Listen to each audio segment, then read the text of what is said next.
Hey everyone, Emily here. Today I've got a sewing tutorial for you guys.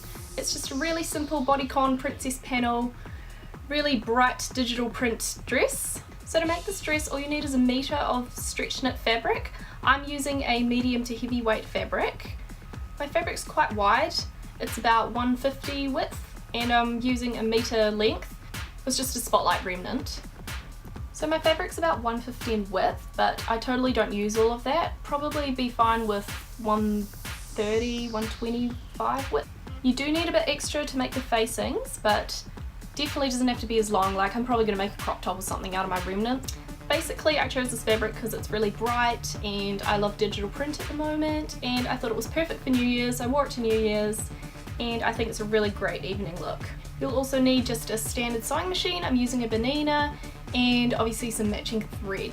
Also to make the pattern I'm just using newspaper, 4 sheets taped together, nothing special, and a vivid and scissors, as well as the tape measure. So if you're interested and want to learn some basic sewing, then keep watching, or if you just want to see something pretty, then just skip to the end, I don't care. So now I've just laid down a dress, which I quite like the shape of, so I'm just going to trace that first panel out. So you can just use a tracing wheel like this, and then what you can do is just run along the panel lines like this. Although since my dress fabric is a little bit thick for that, I'm actually just going to take a unpicker and I'm going to individually make pinpricks through the 2 layers of the fabric around the first panel.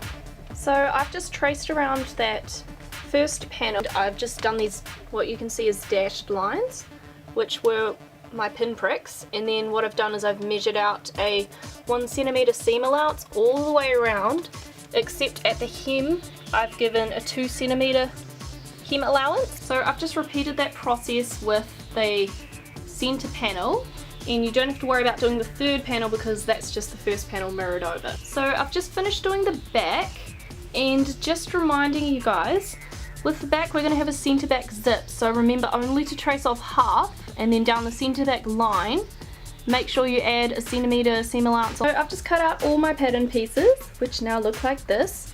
So what I suggest you do is actually match up these dotted lines between where your seams are going to meet. So match that line there, and then just kind of run it along here and just make sure that it's kind of going to be a straightish hem. And now obviously since I'm using a knit fabric, it doesn't need to be quite so even, just because you can kind of even it with the stretch. So I'm not going to be too fussed about that, but yes, make sure your side seams meet up with your centre back and centre front, and then also check that your centre back and centre front meet up at the shoulder seams and at the hem. Also another way of keeping your dress a lot more even is to fold your centre front and anything that's made open on the fold in the centre, and then just trim around the edges to make sure everything is going to be symmetrical. Should probably also mention, by the way, we don't do this at university. This is a really rough kind of DIY home quick job. My lecturers would be horrified if they saw this, but I think it's a good, quick, easy way of showing you guys the basic methods. So this is the fabric I'm using. It's just a very bright digital print, and as you can see it's kind of a medium weight stretch knit fabric, so this is why it's good for the bodycon look. I've got it folded with a fold here and a fold here, and this is where the 2 edges of my fabric meets. I've got my centre front on the fold here because that's going to be one continually mirrored piece. I've got the side front right up next to it. Now I've got my centre back on a fold line as well, although I will be cutting down that side.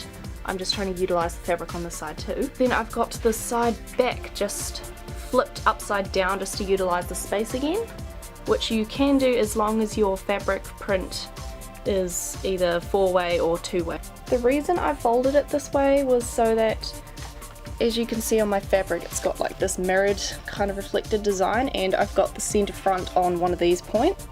So I've just cut out my pieces and I've laid them all out.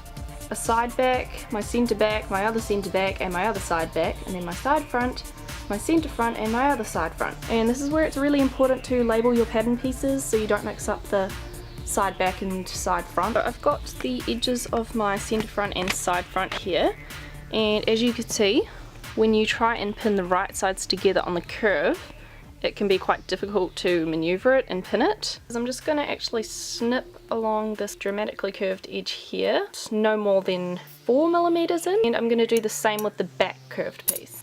So now as I'm pinning, you'll find it's a lot easier to maneuver this because the slits will just give a bit more ease around the curved edge.